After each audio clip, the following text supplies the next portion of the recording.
Good evening and welcome to GB Boxing and Fighting Irish. And as usual, well, usually now with me is the three amigos that is Michael, Luke, and Adam. And this week we're going to be looking back at the past weekend's. Excuse me, I've got the hiccups. Past weekend's action in Belfast, in Nottingham, and in London, wasn't Manchester. it?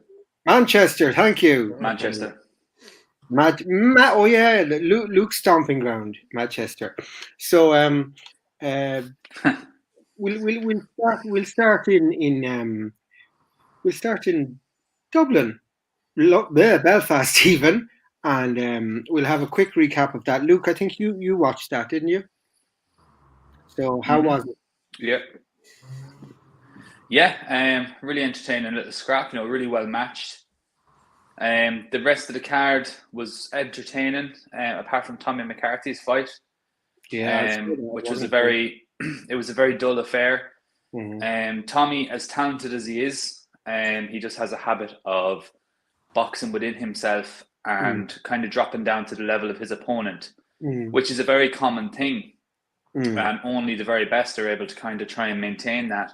We've even seen it with the likes of Tyson Fury, who's supposed to be the best heavyweight on the planet. He can end up boxing to his opponent's level too, so it's something that can happen. I wouldn't really scold McCarthy for it. He got the job done and he'll move on to the next. Hopefully he gets another big fight and can start performing.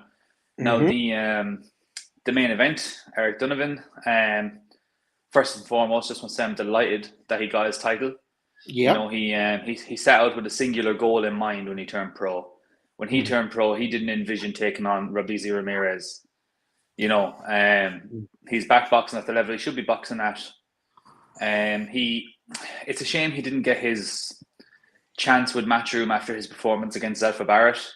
I thought he taught Barrett a boxing lesson, a weight above his own weight, and then unfortunately he got clipped. It can happen. It's boxing. Yeah. But yeah, it was a good fight the other night. Very tight. Yeah. The 10th round could have well been a 10-8 round for his opponent. It was a bit of a shellacking on Donovan's half. He really did take a battering, but he showed heart. He showed that he wanted it. And in the last 10 seconds of that round, it was him swinging. And coming into the 11th and 12th, then he put his foot on the gas. And I thought he sealed the deal in the last two rounds. Now, I see some people saying it was a dubious decision. Now, I see how it's a close fight, but I don't think you can call it a dubious decision when a fight's close. I think we're all in agreement there. If there's one or two rounds in it, it's not a robbery, But I think people are far too keen to call robbery in this day and age. Yeah. Everything Now, again, they see it look, is a robbery. I know a couple of people that were there, as do yourselves, and they said it was a great atmosphere, but I was saddened to see such a small crowd and such a small venue. I would have loved to see something down here in the Republic where there could have been such a bigger crowd.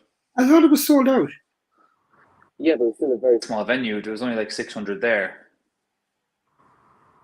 It was very, very small. He could have got 2,000 or 3,000. He could have got 2,500 into the National Stadium, for example. But yeah, look, hopefully he can get a homecoming down here and get a few people he might retire off it. Who knows? Or maybe he'll actually go for the EBU title. He's got the bit between his teeth now. He's got a belt, and maybe he's just giving him a new lease of life. But yeah, really entertaining card, and great for homegrown talent. And hopefully long may it continue in Ireland because we need it.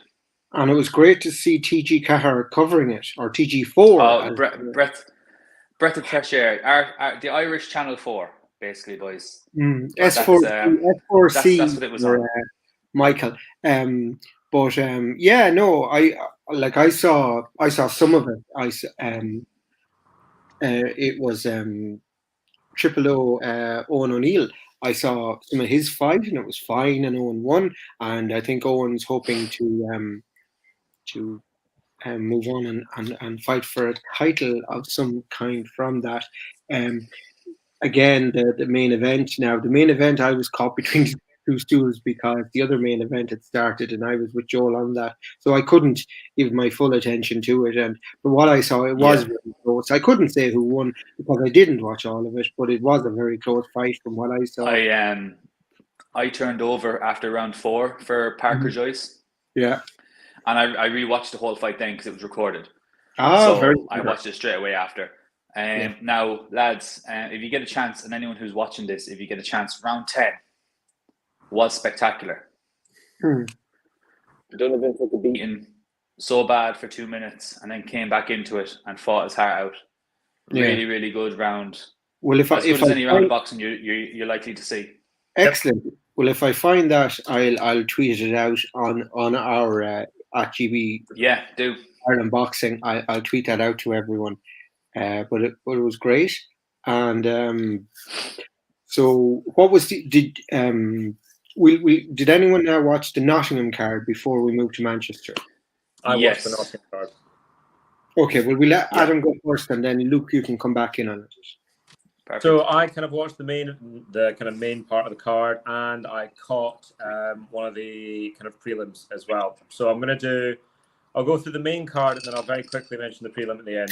Yeah. So there was a period on the card where it was basically you had 3 prospects in Chev Clark, Cyrus Patterson, and Solomon Dakers, all on varying degrees of fights. And then we had Harper Rankin, and then we had the main event, which was Hughes and Galahad. So I'm going to start with Chev Clark. I was mixed with Chev, in all honesty. I'm a big fan of his. I think he's entertaining. And he started a little slowly. He does a lot of things well. His punch selection is very good. He's not the biggest of cruiserweights, but he's in fantastic shape. He gets hit. He does get hit, and the thing that will worry me is when he does get in with the guys that are more physical. Say it was Lawrence Okole is a really easy example. There's this massive guy. I think that's going to cost him. So I think he's going to be one of those guys who's going to be a brilliant addition to this kind of domestic European scene. And we'll see how he goes on in terms of, we'll wait and see what happens at world level. But I think British title, right through up to kind of European level, around where, the guys like Chris and Richard are at the minute, that's the sort of area I think kind of Chev will get to. Then go to Solomon Dakers. So there's a lot of hate for this fight. Solomon Dakers fighting Bracamonte online because it was boring. And it was not the most entertaining fight, but I was absolutely impressed with Dakers. So I saw Dakers live when he fought Kamil Sokolovsky in Liverpool. And he did a really good job. He knows what he is. This is the thing. He's tall, but he's skinny, and he weighs about 230 pounds. He's not going to bowl these guys over. Bracamonte was 300 pounds in there, and it was very obvious he wasn't getting him out of there. I think, Luke, did you say Bracamonte is the fittest guy I've ever seen at 300 pounds? He just kept coming and coming. Honest to God. It's nuts. Dakers did brilliantly to stick to a game plan. A lot of the British heavyweights in that situation would have panicked, and he didn't. So for me, that's actually a big tick. He was in with somebody who was pressing him, and he varied the jab up nicely. He worked in the right hand, straight down the middle and round the side, jab, head and body, enough to keep his distance, and he never got embroiled in the other guy's fight. That's a big tick. And with a lot of heavyweights coming through, Dakers is going to cause a lot of the younger prospects a lot of problems. I don't think he wins a heavyweight title. I think he just lacks the power and the physicality. He's just a bit too small, but he's very good. And I liked it. But the guy I was most impressed with, and have been as he's kind of turned over, is Cyrus Pattinson. He showed absolutely everything you could want in that fight. A fantastic control of distance. He throws beautiful punches. Now, I keep waffling on, and I'm going to waffle on later on about punch technique. So there's no fat in his punches whatsoever. They're short, they're sharp, and there's no tell. And he does all of them exactly the same way. And it was brilliant. And he just kept catching them up the middle, slightly round the side, and he established his jab brilliantly. And he did what the other two needed to do, was he got better and better as the fight went on. And it finished with a 6-round KO. So Cyrus Pattinson goes in the one to watch. The only downside for Cyrus is he's in the welterweight division. He's in a division where Ortiz, and Ennis and Crawford and Spence are all sat there. By the time Cyrus gets to that level, it might well have vacated that way, but then you got a lot of good boys coming up in that way. But he's a really good fighter and somebody well worth watching. Then we get to Harper versus Rankin. Did Cyrus make his debut on the Liverpool card you were at? Yes. Really impressed. Really good fighter. I think it might have been a second fight. But Cyrus is one of the guys, a bit like Dalton Smith was. He didn't necessarily go to the Olympics, but he's a really good fighter off the GB ranks. Yeah. I liked a lot about Smith, and Cyrus is someone else I've got a lot of time for, so he's someone I keep an eye on. To Harper and Rankin, right? I love both of them, I have to say. I'm a big fan of Terry Harper, and obviously I love Hannah, Scotland's first ever female world champion. So I was pulling for Hannah in this fight. But what I think what we kind of discussed is this is exactly what we thought would happen. Hannah was bigger, but Terry was better. She was more dynamic. She threw the harder and the sharper punches. And basically, because Hannah's feet were slower, because the jab didn't snap, it was pawing, and the right hand would come out, but it didn't come straight back. It would kind of languish out there. There's a lot more fat on Hannah's punches, which means Terry's punches got there first. There was a shorter, harsher punches. And she just kept doing it all night. Every time Hannah tried to close that gap, she'd hit her with 1, 2, or 3 punches, and she'd step round to the side. And Terry did exactly what she should do. And that's Terry's style. It's in and out, guerrilla tactics, bang, bang, bang, step off to the side, bang, bang, bang, step off to the side. By the sounds of it, Tasha Jonas has secured the fight for the IBF belt, which means that all roads lead to Jonas versus Harper for the undisputed at 154 pounds for the women's, which is absolutely nuts considering that last fight was at 130. But it was a brilliant fight. Yeah. Hannah's going to come back, from what I understand, and fight for the IBO belt. Terry has to vacate it as part of the contract. And I think Hannah's going to end up fighting for it. So that's what I would imagine is going to happen. Terry will either keep busy with the defense or will probably fight and then fight Jonas. I had to rewatch the main event because I, like everybody else, stepped over to watch Joyce and Parker. So I re-caught up the main event. I thought Maxie Hughes was quite comfortably the better fighter. It was a tough fight. I thought Galahad maybe landed the harder single shots. Maxie was bigger, which surprised me. I didn't catch the matchroom weigh-in, so I missed that. I thought Galahad would have been the bigger fighter, but Maxie was bigger. Maxie's feet were significantly better. Kid Galahad's feet were surprisingly slow, and he just couldn't consistently close that gap. Maxie Hughes was better at popping that southpaw jab out, hitting them straight left, and again stepping. Very similar kind of game plan. Keep them turning, and don't let Kid Galahad do what he's good at, which is get up close and fight dirty. And he didn't do it enough to win the fight. I had it 8-4 when I scored it back. With all the various deductions, you can kind of figure that out on there. But basically, I had Maxie Hughes winning. Overall, the DAZN card was pretty good, in all honesty, given that it lost its main event in Woodlara, and that was the fight that kind of made that card. Yeah. One little shout out before we move on was Junaid Boston, who was the guy in the prelims. I was very impressed. He was in a good fight against another undefeated kid, and he got him out of there right at the last round. But the way he did it, he didn't rush his work. He kept his distance and his correct punching distance, which is different for every fighter. So for Junaid, it was around that middle distance. He kept that distance. He busted him up with the jab, and he went to the head and body, and eventually the 3 crumbled, and he got his man out of there. So he has been added to my list of people to watch. So overall, I really enjoyed the card. What's his name again? Another shout out? Junaid Boston. That's and where's he from, or what's his name? He's the recent Matchroom signing. I don't know a great deal about his background. I think he's a reasonable level amateur, but I don't know a great deal. I don't think he was on GB, but I might be wrong. Those were the 2 that impressed me most. Junaid, will be interesting to see him develop. But of all the best fighter I saw on that card was Cyrus Pattinson. That's my kind of conclusion for that. But I enjoyed it. It was great. That's the first card I've had a chance to really sit down and watch the whole way through since I was at the Bournemouth show. So it was great to just have that back. Cool. And did anyone else catch the Nottingham card? Yeah, so I watched the last 2 fights on the card. I watched from the Terry Harper one and obviously the main event. Yeah, kind of echoing what Adam said. I thought the quite an entertaining fight, the Terry Harper Rankin. I think Rankin showed she was really tough. She was very resilient, but there was quite a big, significant gap in class, in my opinion. I think Harper had the better footwork. I think she had the better engine. I think she landed the cleaner punches. I think ultimately she had too much for Rankin, but Rankin gave her a really good effort. She tried everything, but ultimately it just wasn't good enough on the night. And she was in there with a better fighter. I think Harper's going to move on to bigger, better things, whereas Rankin, well, like Adam said, is going to take on it's going to fight for the IBO belt. So I think Harper's got more promise. I think she's going to go on to have a quite successful career, whereas Rankin's going to have to do a bit of a rebuilding process, I think. And I think Rankin was a bit slower as well, a lot slower really. Also, in terms of the main event, I thought it was a pretty good main event as well. Unfortunately, we missed out on the Lee Wood fight, which would have been really good, and it would have made a really strong card, I think, if that main event had gone ahead. Yeah, agreed. But I think it didn't disappoint. I think Maxie Hughes just beat Galahad to the punch all night, to be honest with you. I thought he had a really good game plan. Galahad, I'm quite concerned about. I thought at the bigger weight, I thought he looked quite slow. I thought he looked quite heavy.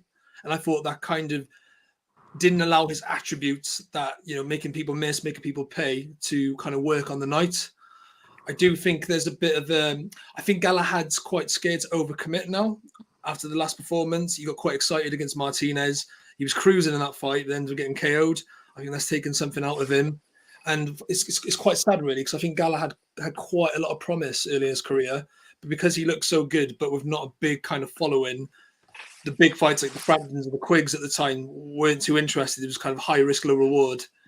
So, but fair play to Maxie Hughes. Got the game plan spot on. Roughed Galahad up, beat him to the punch all night. His footwork, his jab was immense. And I hope Maxie Hughes gets a big opportunity now going forward. There's talk of the potential Ryan Garcia fight. I mean, I don't give him any chance in that whatsoever. But in terms of the win streak he's on at the moment, he deserves the fight. It's a real Cinderella story, isn't it? It really is. I think it's 6 wins in a row now for Maxie Hughes. Wasn't he like Wasn't he a painter and decorator and part-time boxer? Last year. And I think Maxie Hughes has 5 losses in his career, I believe. So it's really, it's kind of almost creates a pathway for those fighters who take losses early in their career, but kind of could show them don't give up, keep pushing, and you never know what opportunities can happen. Learn from your losses. It's a sport at the end of the day. Yeah, well, I really wish that we did as a sport moved away from this, being the all-powerful and almighty, when the fact it is often it's a sign of a protected fighter or a fighter that's been kept on a very kind of very easy streak just to keep this whereas other fighters will go and will challenge themselves and might lose early on, but they'll learn so much from that they'll come back and they'll come back stronger and be the better boxer for it, like Maxie Hughes did, and other boxers that we see. But and the other thing I want to the Terry Harper and Natasha Jonas rematch is surely on the cards then. Isn't that'll be on probably maybe next summer, do you think, guys? I reckon next spring, something like that. I reckon Jonas fights at the end of the year. I don't think they'll wait too long to make that fight happen, really. I think there's not really many bigger fights for the both of them. So it'll be a really plus Jonas doesn't have Jonas hasn't really got the time on her side either. So but I mean, these fights fast. Making, and I think both of them would like to have have all the belts, and it would be a wonderful achievement for them. And I think it would be a huge British women's fight next spring, as you guys were saying. So that's really good. Can I quickly interject something on the debate about the O's? Yeah. It is my least favourite legacy of Floyd Mayweather's. This crap came around when Floyd started banging on as a selling point, which is fine, about his O. And what it did is it changed the generation of fans to believe that, this O is what matters. And it's my least favourite thing about Floyd Mayweather. Well, his 50, is an NA for me. It was a joke, and it was a glorified spar, and it should never have been recognised as a legitimate contest, in my opinion. Yeah, that's he was still 49-0. Then he's, it doesn't make too much of a difference. It's one of those it's not a knock on Floyd's achievements. It's just something that he's left behind. As you say, it's a legacy that's unimportant. Like you say, it was a selling point. A lot of people tuned in to see would that all become a one. Yeah, exactly. And that's, you know. But marketeers and promoters kind of use this to drive this. And as well, we've seen it as well. And we were talking about this ourselves. When you have younger fighters and they're fighting people, and instead of fighting good, honest journeymen that would give them a real test and kind of bring them through, they end up fighting 6-0 random people, you know, that just manage to have a record. And you see a lot of fighters now turning over and they're avoiding the 4-rounders, because in 4-rounders it's so easy to get a draw or a loss nicked on you, whereas the 6-rounders it's easier to get the win. Exactly. So it's not just to be clear, I'm not having to go at Floyd, because that is no, I understand. It was just my complaint that that's all it was. It was a selling point. It was a selling point for him, but it's carried on to a load of other people, and I'm like, I don't care. Yeah. So Tank. If you could have just let the fans think it's so serious, but have the boxers make it not so serious. Yeah, exactly. People just recognize. So Tank. Azagi was precious about Joe as well. I mean, some of his fights before Lacey, I thought were just dreadful. You know. Well, Frank was very precious about Joe's. Frank, but it is more so the promoters, I suppose, than the boxers. Yeah, it's selling. That's their job. Their job is to sell people. ABC always. But with just quickly on the DAZN card with Chev Clark and a couple of others on the undercard, because the main 2 fights, there's not much more you can say. Yeah. With Chev Clark, I would like to see him against Vidal Riley at some stage. Yeah, good fight. Yeah. 2 young prospects. Sky seemed to be willing to work with anyone, or boxer do at least.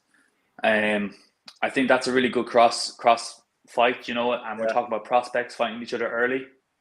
I think that's a big one. Yep, Lacanyuan, that's another one as well. Yeah, very good one. With Solomon Dakers, he's not got the punch, and I don't think he's going to get the punch. No. And usually people with his frame can hit. It's very strange. Now, whether he's not been taught how to sit down on his punches or not, one thing I've noticed with him, his hands are very loose in the glove. He doesn't seem to ball his fist up much, you know, when he's punching. They're kind of more like slappy punches. And one thing I would have liked to see him do against Bracamonte is change the pace multiple times. He stayed at the 1 gear the whole fight, whereas if he'd have went up and down the gears, he might have been able to unsettle Bracamonte mentally, get him a bit tired, get him a bit worried. Whereas Bracamonte was happy to come forward with his hands up. And, you know, we've seen from Dave Allen's fight with Bracamonte, Bracamonte can hit as well. So he's not a guy you want in there in front of you for 10 rounds, you know. Yeah. Like the rest of the card was solid. I think one thing I love about Harper, she's one woman, you hear her talk, and me and my dad was saying this on Saturday night, you can just imagine her behind the counter in that chip shop. Being really lovely, great customer service, you know, such a sweet young girl. Little do you know, she'd take your fucking head off, like. You know, she's an animal in the ring. She's an animal. Absolutely. And Steffi Bull, fair play to him. He's a very good coach in the corner. Yeah. I don't know what he's like in the gym, but in the corner, he's a man you'd want on your team, because he can give you very precise, concise instructions in a calm manner. Tell you what to do, how to do it, go on, do it. Just to add to that, Luke, you're on about clear instructions in the corner. Did anyone hear Dominic Ingle of a ringside for the Galahad fight, telling him he was pissing it, basically? Oh my word, horrific! Like, we pretty much drink it. Well, he started off really well. Dominic Ingle, he told Galahad to stay orthodox, not to be switching southpaw. He told him that a couple of times. And Galahad should have listened to him, because he was getting his right hand off a little bit while he was orthodox. And when he went southpaw, then Hughes was just beating him to the jab. Now, just to build on what you said, Michael, I think he has gone very apprehensive of getting hit. And those flowy style of fighters, I know, because I sometimes have that kind of style myself, you have to be perfectly comfortable with what's coming at you to implement that style. So you can't be too worried about getting hit, because you know you're running the risk. So he was too worried about getting hit, so he was not willing to get loose and fluid in there, and he was very stiff and was following Hughes, and that was his biggest mistake. He was just too worried about getting hit. I just don't think he looked good at lightweight at all. I think he looked too heavy for my liking. To be honest, I think he needs to go back down at 130 maybe, not down all the way. No. He went to 130. Yeah, I think lightweight he just couldn't cope. I thought Maxi Hughes outmuscled him, outfought him in a lot of the fighting. He just looked too slow on his feet. He couldn't get away from the punches. I'll put my hands up. I thought Galahad was going to stop Hughes. So did I. I thought the same thing. And then when the first bell kind of came out, you look at him and you go, Hughes is bigger than I thought, and he looks a little faster than I thought, and Galahad looks a little slower. Yeah, it was I spotted that knockout. That knockout, he still has PTSD from. 100%. And it's worrying because I don't know where Galahad goes from here. I suggested when we spoke the other day, I think he needs almost someone like if Ricky Burns is still available, just kind of almost that random crossroads fight. Yeah, confidence, but it's a bit of a name. Not a journeyman, but he ends up at 140 at that fight, because if Ricky's ever fighting again, it's going to be at 140. Like, I'm not being funny with you, right? I'm not just saying this because he's a countryman of my own. Gary Cully would stop him. Well, Gary's massive. Gary would be way big. And I think Gary versus Hughes is a great fight next. He deserves it. If Gary Cully wins on the 29th of October, I would like to see him fight for that IBO.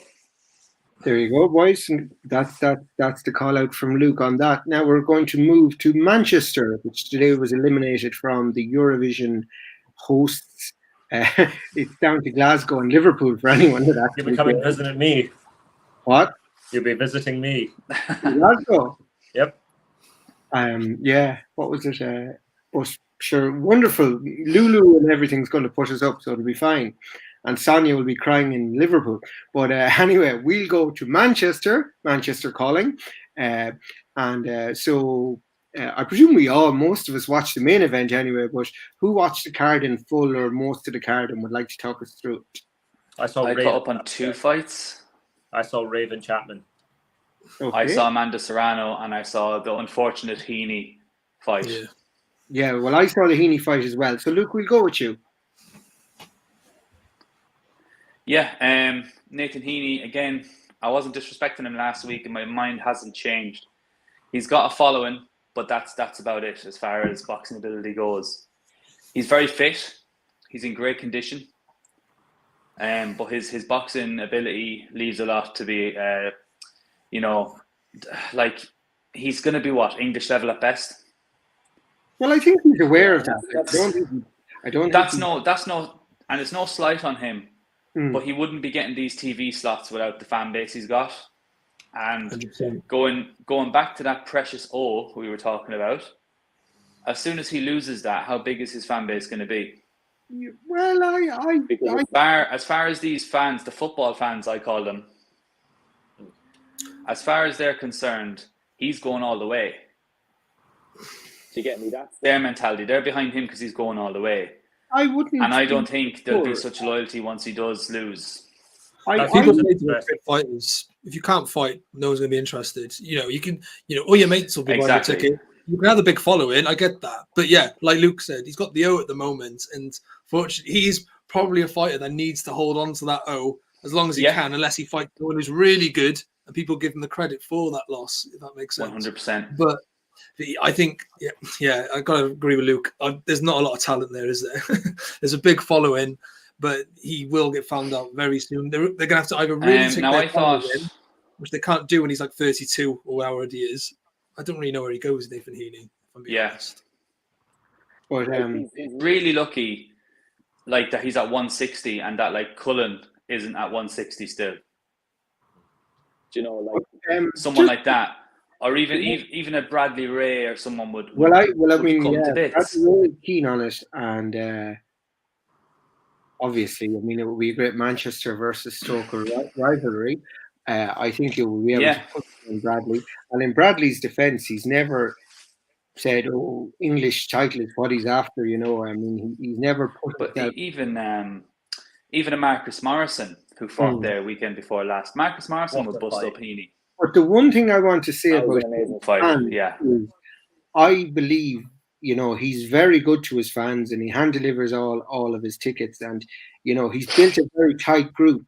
So I wouldn't say a defeat would necessarily lose him that fan base. I think he's done a lot for them. It's a reciprocal relationship. He entertains. It's all part of the thing. If he loses, he might lose some, but I still think he'll have a good core fan base because they know that Nathan has taken care of them in terms of treating him as part of what he is. In an ideal world, I'd agree with you. And I hope that is the case. I do, because, I don't begrudge anyone a nice fan base. But to these people, the football fans, as I call them, Stoke have been relegated twice, and they've stuck with Stoke, It's a night out. It's different with the boxing. It's just a night out to them. So if he's no longer top 4 on the card, they're just not going to bother. Well, the only way he's so high on the card is if they don't get behind the card, then the crowd's empty when the next fighter comes on. Don't forget as well, though, it's with Nathan Heaney's already got his Stoke fan base. But the reason for him signing with Frank Warren is to expand that, to make him a bigger superstar, to get boxing fans outside of Stoke to support Nathan Heaney. Well, I think Frank signed him to fill his cards. To seats on his cards. I don't think it was ever to expand Nathan Heaney's fan base. I think it was to fill Frank's cards. It's you scratch my back, I'll scratch your back, John. Yeah. Do you know? Yeah. And just to go off on a slight tangent, just before I go on to Amanda Serrano, the likes of Johnny Fisher, he has people from up the north of England come to watch him. It's not just the Essex contingent. He's actually got people from all over the country. Fisher, that he had such a likability. And that's impressive. And on the interview Joel did with him at the very start, and I did say that with Joel, that I can see this guy having a really big fan base, and because he's such a likable guy, and he's a fun boxer. But he's actually talented as well. That's the difference. He does, and he's got a good coach behind him in Tibbs, and his family. Like you watch, I don't know if you've watched them, the documentaries with his family at home and stuff like that, and they're just really lovely, genuine people. Well, I could do without that Kardashian kind of stuff myself. And if I hear the word Bosch one more time, it would be bad. So I have a very quick point to kind of jump in on this, right? Yeah. The Heaney thing. So we're all talking about how far will he go? It's this, that, and the other. And Nathan seems like a really good guy. He's in phenomenal shape. Like you said, I think he's a little bit stiff, and I think the boxing doesn't necessarily flow. But this is the perfect example that we need to make out to fighters that are naturally more talented, to say like Gary or to Bradley or things like that. If you put bums on seats, you get opportunities. And I'll always remember this. Liam Smith, who is I really, really like Liam Smith, and he's a brilliant fighter. He was complaining about Jake Paul, right, getting all this money and all this opportunity as quickly as he was. This is how the game works. And that's how it works. And like you said, Frank Warren hasn't signed Nathan Heaney because he's going, this guy's going to win a British, European. He signed him because he goes, right, this guy is going to mean that my arena is going to be 2/3 full rather than 1/3 full. And that's Nathan alone. And it's those opportunities. And that is a lesson that needs to go to a lot of athletes, but particularly boxers. Yeah. And if you sell, that matters. And that's the big thing to take away from Nathan is Nathan sells, and I think that should be celebrated. There's not enough. Exactly. No, I completely agree with you, Adam, there.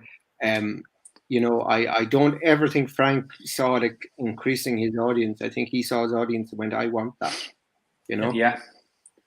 Moving on to Serrano, because I know we'll have a lot to say about the main event. It was a workman-like performance from her. She didn't show anything special. She was a bit flat. I think the lack of fans, being away from home, probably didn't help her. She definitely looks much physically better at 126. She just looks stronger, more comfortable, no fleshiness at all. She was sharp, but her opponent didn't come in like she was defending a title either. She tried to get close and she held. She tried to clinch, punch and hold, make it dirty. You're never winning a fight on points that way. No. Yeah. Do you know? Especially with Serrano, who picks her punches well, places them well. She can throw half the amount of punches you throw, but because she lands such a high percentage, and they're the eye-catching shots, knock the head back, judges see it, and they don't see those little pot shots on the inside, and she just kind of coasted. She did what she had to do. I would have liked to see her put her foot on the gas and get a stoppage away from home. Well, make it fan base out of her, and be able to interact with the fans over in the UK, who obviously would have watched her versus Katie Taylor. They probably would have seen her as the bad guy against Katie Taylor. Get on the fans' good side, make them want to watch her again. Like you were saying, it was a bit workmanlike. Become a likable boxer, become an exciting fighter. Become something fans want to see. So, speaking of things, fans want to. I'm just going to get up for a sec because I have to put this on charge. That's okay. You put that on charge, and we're going to charge on to the main event for Joyce Parker and Adam. I'll let you kick off on that one. So I'm going to very quickly add in my 2 pence on Serrano, which is beautiful hands, lovely puncher, slow feet. She didn't close the distance enough for what I was watching quick enough to be able to surprise her opponent to get her out of there. And I thought it was plodding feet, and it's something the Americans have, which is fast hands, slow feet. And I think that's because she's capable of doing it. I've seen Amanda fight better than that. I think the change there would be she needed to quicken up her feet, close that distance faster, and get away rather than just stand there and slug and slug and slug. Now, main event. Yes. It was bloody brilliant. It was fantastic. So, big up Joe Joyce. That fight. So at the end of the second round, I turned to my missus and go, "This is going to be a hard night for Parker." By the end of the second round, that was Joe Joyce's style of fight. For Parker to win, it had to be minimal engagement for as long as humanly possible. And by the end of the second round, it was getting tough. And it was brilliant. Joe Joyce he is everything I love about the heavyweight boxing. Okay, relentless. He's got a phenomenal jab. That is a disgusting jab. It's so underappreciated. It's so heavy. And there's no tell whatsoever. It goes, arm is 90 degrees to 180, boom, like that. He knows what he is. And there's a lot to be said for knowing exactly what you are. He's got an ironclad chin. He's got a brilliant engine. And he just keeps coming and coming and coming and wears you down. And that is what you need in heavyweight boxing sometimes. I thought Parker would go the distance purely for the fact that I thought Andy Lee was his trainer. I thought Andy Lee would have a good game plan and be able to get him in the physical condition he needed to do it. As soon as and I expected the fight to be Parker's fight till about round 4 and 5 and turn into Joe's fight in the end, and it didn't. It started off at Joe's after the second round. I was just so impressed with Joe Joyce because I'm going to make a very controversial statement here. That win against Parker is better than Deontay Wilder's best win against Ortiz. Parker's best performance was in the Chisori rematch. And Ortiz is 350 years old. So that was a brilliant shot. Now, we get to I'll let Luke and Michael go into the kind of technical aspects of the fight in terms of, Joe trying to fight him off with one punches, whereas Joyce was throwing in combinations, building it up. I'm going to very quickly touch on the politics of this. That was for the completely unnecessary WBO Interim Championship of the World. In the highly unlikely event that Tyson Fury fights Alexander Usyk next, Joe Joyce will be lifted to WBO Heavyweight Champion of the World.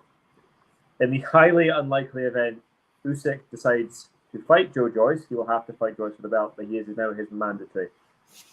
Joe Joyce will now become, by default, champion of the world on the back of that performance. I am absolutely made up for the guy because he achieved so much of an amateur, and when he turned pro, so many people had a look at him and went, there's no chance that guy does it. He won everything. He was jobbed out of an Olympic gold medal. He won absolutely everything as an amateur. He's as likable a human being as you get. I was absolutely made up for Joe. Cool. And that Joyce, not Parker. On behalf of the Joe Joyce fan club. Yes, absolutely. But I think we're all signed up members after Saturday. What say you, Luke? Yeah, it went. I think all of us kind of expected the fight to go how it did, essentially. Yeah, I would agree. My take was No, I agree 10 too, or yeah. 11. I didn't think he was going to get there. I really didn't. I thought it was going to end in the middle rounds while watching the fight. Now Joe Joyce, you know, he can't talk, but can he fight? My God. Like, I seen someone on Twitter say he's like an NPC in a video game, a non-player character who just has phrases, you know, saved and just says the same thing over again. Yeah, it kind of is what he is, you know. But he came out with a great phrase there yesterday. He goes, Mike Tyson said everyone has a plan until they get punched in the face, except me. Yeah, that was brilliant. And it's so true. Like, I mean, really Parker was smacking him, and he didn't even blink, let alone flinch. And there's a video that went around about 10 years ago, and it was in a car park with Deontay Wilder and Lennox Lewis. And Lennox Lewis was trying to teach him how to throw that Kronk-style jab. And it was the arm out to here, just straighten it, like that. That's all it is, just in the elbow flexion, and you push through with your shoulder. And that's exactly what Joyce does. He doesn't telegraph it like Adam was saying. He already carries his hand close to your face, and then it's just... But because he's nearly 19 stone, that little flick with the shoulder behind it is actually quite a weapon. And no one wants to be hitting with that 40 times around. Changed into kinetic energy to be physics, you know, to bring the physics into it, you know? And yeah, and I wouldn't say he's... Now, obviously, I'm not going to let Joe Joyce punch me in the face, but I don't think he's this one-punch KO artist. No. But he will... Everything's heavy. Yeah. So everything hurts. He's kind of like Golovkin in that sense, where he's not going to spark you, but everything's heavy. Everything's going to hurt no matter what. So if he touches you, you're feeling it. And that's the problem. Sorry, do you remember in the Kovalev versus Yard fight? Kovalev ices Yard with a jab. And the reason he does that is because you're exhausted. That's what Joyce does. Yeah. And I said it in the chat the other day that the Parker who fought AJ would have done so much better against Joyce. And the Parker who fought Joyce would have done so much better against AJ. Parker needed to be mobile in this fight. And that's the one thing he wasn't. He came in quite beefed up, looking for KOs. I thought it was quite a naive game plan. You know, if you want to stand in mid-range with a 6'6", 19 stone man who physically outmatches you in every department, you have to be able to catch him before he catches you. And he wasn't able to pull the trigger quick enough because of the extra weight. And his feet weren't carrying him the same either. Like, he was looking to pot shot after the second round because he knew it was his game plan just wasn't working. Yeah. And he looked quite befuddled at times. And Joyce just broke him down methodically. You know, one thing Joyce doesn't do too well, and something he'll have to get better at if he wants to fight the best of the best, is cutting the ring off. He still follows. And now Usyk will have a field day with that. Do you know, if he follows him around the ring, it's just going to be 36 minutes of tag. But yeah, if he gets better at cutting the ring off, I think Ismail Salas as well is such a quirky character to have in the corner for Joyce.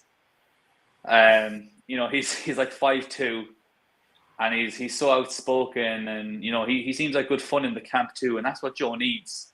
He's such a laid back character.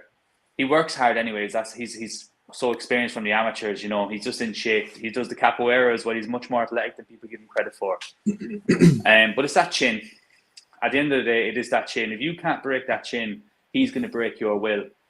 And that's what happened to Parker. And he was just so exhausted that left hook, he caught him on the end of the punch, but he still caught him heavy enough to, you know, put him down and for the 10 seconds. And I'm glad, even though he got up at 10, the referee, you know, wisely waved it off because he could have been hurt. Yeah. And Michael, anyway, what was your synopsis of the fight, or how did you find it?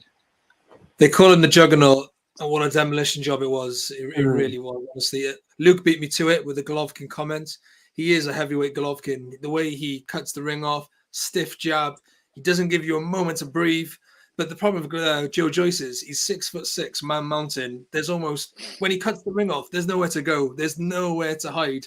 And you can be as quick as your feet, like you are, like Usyk. But when this guy comes at you and you can't hurt him, it's got, you know, the levels that he can get to. And who knows who he could beat, the names he could take out. When the point I was going to make, oh, I've lost it now. I was going to make a good point. It's gone now. I had a perfect point to make. Oh, I'm sure. But anyway, this last one. So what I found most astonishing about the fight was out of the 10 best shots in the fight, 9 of them were probably landed by Parker, the most eye-catching shots. Yeah. Joyce was completely at them and kept coming forward. That one shot around 4, that overhand right, would have taken out a buffalo, like, you know, a horse, honestly. But Joyce takes it and just walks through him, and it's ridiculous the punishment he can take and the punishment he can dish out at the same time. He only gets stronger as the rounds go on. But again, his jab is so underrated. His boxing IQ is really underrated.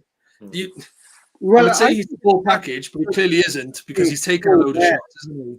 But in terms of entertainment value and what he brings to the ring, I can't wait to see him again already. And and not to interrupt you there, Michael, to use Adam's analogy of Tekken. Yes, absolutely. That health bar just doesn't go down. It doesn't get touched at all, does it? It's kind of like the mountain. No, the mountain of Game of Thrones. Yeah, Hathor. Just won't go away. He's really going to take some beating. That it's the most apt nickname in boxing. Because that's exactly what it is, a juggernaut. I mean, he really, really is. And I wouldn't like to face that juggernaut on a dark road. But another thing that caught me by surprise was I was quite adamant that Joyce would kind of start slow and Parker would kind of take the first 3 or 4 rounds straight at the get-go. Probably I'd say round 1 was quite cagey, but from round 2 onwards, it was just all Joyce, and Parker just could not live with him. And it was, just to kind of echo what Luke was saying, it was quite strange to see Parker kind of come in a bit heavier, not really moving around the ring, because he clearly has the footwork advantage, the speed advantage, but he almost kind of wanted to go, not wanted, but he ended up going toe to toe with Joyce, and I'm not sure if that was the game plan from Andy Lee, to kind of not back down and meet him in the middle of the ring. I really don't know, but he did fight the wrong fight, if I'm being honest. Yeah. But I don't think it would have been enough anyway. I think Joyce is too big and strong. The Kronk attitude is to bully the bully. Yeah. We've seen that, Lennox Lewis, Mike Tyson, for example, that attitude, that Manuel Stewart. Yeah, exactly. They instilled that in their fighters, in the Kronk mentality. But I think, you have to pick your battles, don't you? Yeah. And you have to play to your strengths. And Joe Parker, I'm getting mixed up now between the two. Joe Parker should have known his strengths versus Joe Joyce's strengths. And I think, if he came in 20 pounds lighter, he wouldn't have been able to clinch with Joe, but he wasn't able anyways. So why not play to your strengths, be on the move? Like, just a quick question for the three. Where would you put that Joe Parker in the heavyweight division? That one from Saturday. Top 10, just outside the top 10. Would he beat a Ruiz? I don't think so. No. So that one. Yeah, that one there. No, not really. I've not the one. Not the Ruiz that fought. Sorry, Enda? Parker, you said, was it? Yeah, that Joe Parker, the 255-pound Joe Parker. Yeah, no. He might outlast Ruiz, but I don't think Ruiz is probably the top 10 best heavyweights at the minute anymore as well. So I'm going to pick up exactly the point that Luke was making here, right? So today I was listening to Tris Dixon's Boxing Life Stories, and it won't shock you to know it was the Shane McGuigan episode we were listening to. And they were doing a really interesting bit on the various types of strength and conditioning and diet work and everything like that. But at the end, Shane says, it doesn't matter with all the strength and conditioning you do in the world, if you cannot control the pace of a fight, you're swimming uphill. Yeah. Like you're swimming against the water. And that's exactly what it was. Joe Parker, so to me, what I believe the idea of the game plan is, one, I'm a little bit heavier, so it actually will help my resistance. So we're talking about that health part. If I'm a bit heavier, I can take the punches a bit more. They probably thought we can't move for 12 rounds because Joe can't really move for 12 rounds anymore. We're going to take that in. But if he then has to relinquish his ability to control that fight, which is what he did, and Joe pushed it, it was always going to end badly.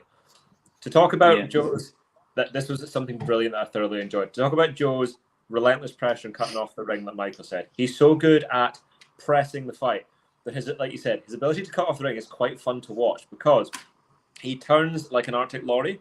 Yes. He walks Parker at one stage right into the corner, goes bang, bang, bang, and then Parker does not escape around the side, but he just moves out of the corner onto the side of the ropes. And Joe steps back, and he literally does this, giving Parker the entirety of the ring to step round into. And it was one of those ones, that is what will do him in against Usyk. Yeah. And speaking of Usyk and other opponents, where do you put Joe Joyce now in the heavyweight mix-up? Who does he beat? Who's a little bit still beyond him? I'm saying he is 5th in the world, but I can make an argument for 4th. Yeah. So who's ahead of him then? Just Fury, Usyk, Wilder, Joshua. Yeah, I agree with Adam. However, I do believe that he has a chance against any of them. Absolutely. Well, I think he can definitely beat Joshua. The other three are more difficult to ask for. I mean, thanks to it being the heavyweight division, everyone has a chance against everyone, really. Yep. With Wilder, does his entire right arm just shatter into sand? Or does he chin Joyce? It's one of the two, isn't it? Yeah, that's the fight. That's what we want. That's what I want to see. Does Deontay Wilder decapitate Joe Joyce, or do we get like one of those TV show things where his hand hits his arm and we just zoom into his skeleton and see it collapse all the way up? Because there's one of the two. Yeah, I'd love to see Martin Bacoli versus Joyce, to be honest. They've done a ton of sparring. Yeah. Yeah, I mean, it'd be a good fight, but it's not a sexy fight, is it? Do you know what I mean? That's I agree with Michael there. I tell you what, Bacoli's performance against Yoka was fairly sexy. No, it was good. I agree with you. I think for Joyce, though, the only fights for me, I'd like to see Joyce. I think outside those 4 we mentioned, probably Dillian White, and they're the only ones I'm interested in now for Joyce. Ruiz as well. I think it'd be such a good fight. Now. Yeah. I would like to see him against Joshua only for the fact that it will push him ahead of Joshua after he beats him, and it'll give him more respect amongst the wider boxing public who kind of see Joshua as being this great boxer from the Olympics and subsequently. So I think Joshua will get the respect that he deserves Joyce will get the respect that he deserves after he beats Joshua. Can I ask a question? Yeah. What makes you so sure Joyce beats Joshua? Because of who has beaten Joshua as well. Enda says Joshua's not a natural boxer, remember? Yeah. Well, so my specific question on this, right, is who kept Joe Joyce out of the London team? Who beat Joe Joyce in the amateurs? It was Joshua. So that's why I'm asking. That's why I'm asking. So the history says that Joshua beat Joyce. What makes you think now? Okay. It's a perfectly valid reason. It's 10 years since. 10 years has passed. It's a perfectly valid reason. And Anthony Joshua, and I've said this since the first Ruiz fight, has lost something about him. He's lost his spark. He's lost his mojo, as I called it. But he doesn't seem as, that same kind of life in him, his esprit de sport, is gone. He did have it versus Pulev. And I think with Joshua, he's got that bit of a bully in him. So when he really fancies it, he's on top of the world. And you're going to have to really knock him off that pedestal to do that. And I think Usyk did that early in their first fight. 11 seconds. And obviously it was, 11 seconds. What is that? In fighting terms, that's longer than that song. But no, sorry? It was Nina Cherry, wasn't it? 7 seconds.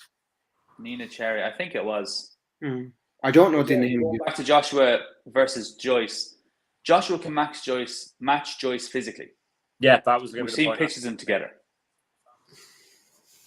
And Joyce And Joe, I know Joyce has that jab I was talking about. Sorry, continue. Sorry, you kind of broke up on me there. Yeah, I was just saying, continue, because I'm about to make exactly the same point that you are. Okay. Joshua's jab is very snappy and sharp. And he boxes well long. That's Joshua's game, boxing long. Jab, right hand. A long left hook when he wants it. And he boxes very well. And it's something you don't usually recommend. But he boxes very well in straight lines. In and out. And against a Joyce who likes to be throwing constantly, an in and out style is not good for that style. You have to be there to be hit by Joyce. And I think if Joshua keeps that snappy jab while Joyce is trying to keep them going, he's snapping up, bang, really quick and sharp. And he's got the strength, he's got the physicality to maybe not knock out Joyce, maybe not hurt Joyce, but to keep him at a certain range. And I don't know if that's exactly what Adam was going to say, but... Yeah, so basically the point was, if you're talking about physically, Joshua manages to match Joyce, and that's the first key battle you've got to do, and it's something Parker wasn't able to do. Two, we were talking earlier about the way of Joyce's hand position for his jab, which is here, and it goes bang and back. But there's a lot of space here, and Joshua throws a brilliant overhand right that will go round that. Joshua is a bigger, better puncher than Parker. Just for a style point of view, I think Joshua is a good matchup against Joyce, in my opinion. I would. Yeah. I mean, this is the fight I'd like to see because whether it's kind of me trying to kind of like, see will the thing that's in my head come true? Play out, yes. I mean, or is it? But I still would pay money to go to that fight. I mean, I don't. It's a massive fight. I don't care. That's a Wembley fight. We're fighting Godzilla across the road. If Joshua and Joyce was on, I would be there. It's a very intriguing. Well, like you said, there's history there the whole way back to 2012. That's that kind of. And I want to go as well to the myth of Joshua's gas tank. People say Joshua's not 12-round fit. He's only not 12-round fit when he's being pushed, when it's someone else's pace. If he's boxing at his own pace, he could do 20 rounds. He's an amazing athlete. He's super fit. Yeah. And if Joyce, the slower, more cumbersome boxer, was given Joshua the time to get his shots off and get away, Josh would box all night long like that. It's control. It's all about control. I think for me, with AJ and Joyce, I think if Joyce can survive the early onslaught from Joshua, then I think it'll become interesting because I think AJ is actually a lot sharper puncher than Joyce is. And I think it'll come down to AJ. But then if Joyce is still standing there after the punch, because let's be honest, Joyce isn't hard to hit, is he? And I think AJ early on will be putting dents through Joyce.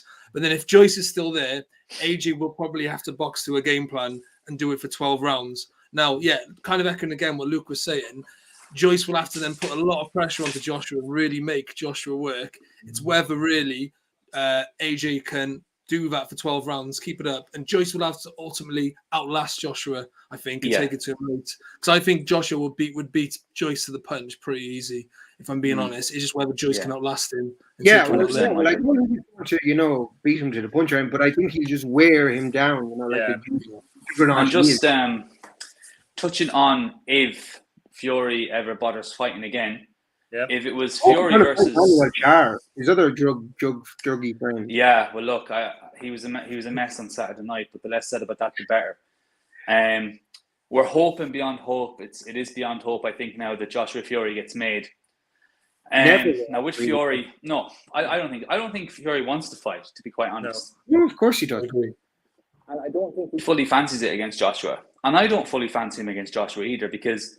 If there's one thing about Tyson Fury that we can all agree on, he's not hard to hit. Exactly. People make out Tyson Fury because that one clip against your man, the German, Schwartz. Yeah. Where that one clip has people thinking Fury is Floyd Mayweather. Whereas Fury gets clipped in nearly every fight he fights. Yeah. So if you're fighting Wilder, we've seen it already. Wilder's dropped him. Was it 5 times now? 4. Twice in the first. And then twice in the second. In the third or twice? Twice in the third fight. So 4 times. Total. Yeah. In 3 fights. That's, yeah. And like, if Joshua catches him, again with that overhand right at him, he's going to deck Fury. Like, I'm not being funny, he would. And again, against Usyk will land at will on Fury. And then you've got Joyce. Fury was slating Joyce on Saturday night. He couldn't lace my boots. You know, I was really annoyed at that comment. But this is Fury, because Fury's been saying, "Oh, Joe Joyce is, the next heavyweight champion." If you go back long enough, Fury's saying that because Joyce is sparred loads with Fury.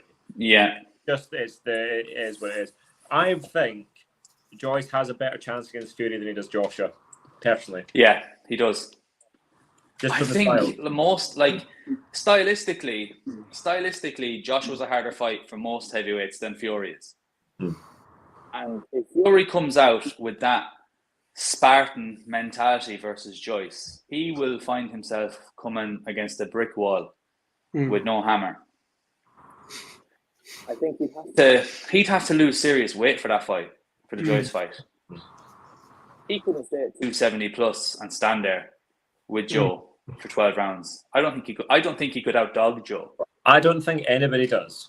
I don't think he can stand in front of Joe Joyce and do that. I think he's got to be more the Fury from Klitschko. There's very few men in history of heavyweight boxing I'd put up against Joe Joyce in a dog fight. The dream fight for Joe Joyce across history is Foreman. Yes, absolutely. Yeah, because father and son fight each other, isn't it? Yeah. People were saying sorry, I missed that. What was Foreman. it? Foreman versus Joyce. George Foreman. Oh yeah. What? Like, I think Foreman would come out better, but yeah, what? Yeah. I think George is, for me. So I think we've had this conversation, which I think I have George at 5th ever as a heavyweight. He's unlimited. Another one, Rocky Marciano. I don't care that he was 85 kilo. He was not. He was a freak of nature as well. Yeah. Could you imagine him against someone as easily hit as Joyce? The Susie Q. Yeah. Fucking hell. He had the same bone density as Joyce. Did he? Yeah. He broke his arm and it healed 3 times faster than it was expected to heal. It's Wolverine. Yeah. But anyway, well, guys, did you ever... we've gone up to the hour mark, so we're going to just... Olympic fiasco, isn't it? Have a bit of a wrap up now. We won't get to the Olympic boxing fiasco, but we might do next week, or we mightn't. It doesn't matter. We have Olympic boxing. Yeah. We have 2 years to go. But I mean, I think the Amateur Boxing Association, International Boxing Association, whatever their name is this week, have made their own bed, and the Olympic Council, for them to see someone as too corrupt for them, that's an awful indictment. All I have to say on the matter, lads, is Ireland has to get good at something else now. Well, we're very good at rowing. Is that with the water at the moment? Yeah, rowing and horse riding is going to be higher medals now. You're not too bad at rugby. You're okay at rugby. That has a devastating effect. But what do you think? Just a quick question. The GB status. Wonder what that's going to do. Well, I was going to make a point of that in terms of the lottery funding, which is quite a big thing to go into. We'll probably maybe save that for the next episode. But for a lot of kids who want to go into boxing, they look at the pathway to amateur boxing, get into that GB system where they're ultimately paid like professionals, aren't they? So how are they going to fund something? There's no pathway to the Olympics. Or will the national lottery and the government be willing to fund something that doesn't earn Olympic medals? They won't. And this is the bit. So the big thing that I will just touch on before we go is actually, I'm not worried about those guys, because that system has existed and the current set of fighters on it will be fine. They'll turn pro, whatever. Yeah. The problem is the funding then vanishes for the grassroots boxing gyms. My gyms round the corner, a lot of the funding comes from there, especially if they're England or Scottish, whatever accredited it is. That is going to have massive ramifications on a more serious level going forward. and then there's the whole socioeconomic argument after that as well. But right, guys, it's been wonderful. We'd have a great chat this evening, and we are definitely going to touch on that Olympic boxing chat again, because I know it's something that we all care about very dearly. Next week, we have Luke's brainchild, which is, Luke, you can tell us what it is exactly. Okay, so it is 5 fighters from any time in history that we feel are either underappreciated, who've had great careers, might have got their flowers at the time, but aren't getting them now. And then fighters also, alternatively, that we feel are underrated. So, great fighters that we really like, but others might not. And we're going to tell everyone then, we're going to have 3 people then who are honorable mentions, who just missed out on the top 5. I'm still looking for my 5th of the top 5. I can't decide out of the few fighters I have. And yeah, we're going to recommend fights to each other to watch. And, it's all going to be a bit of a learning experience, because perhaps we have people who we haven't watched yet. Absolutely. Well, I mean, I know as a person, that these guys, their experience, their knowledge, and I mean, as well, Stephen McGurr and Marty as well. I mean, they've been telling me about so many wonderful fights and fighters, and just watch this and watch that. And I watch them and I just love them even more, especially when I tell them the fights I like. They're able to guide me into saying, well, if you like this guy, what about this guy? And I'm like, wow. So that'll be great next week. So I look forward to that next week, guys. It'll be Monday or Tuesday, but we'll tweet it out and let everyone know. Take care, guys. Have a great week and enjoy kind of a down week in boxing. I don't know if there's anything else this week. But sure, we can have a nap, and my wallet will take a bit. It. See you later, guys. Thanks very much. Song of Fall. See you later, boys. Cheers. Guys.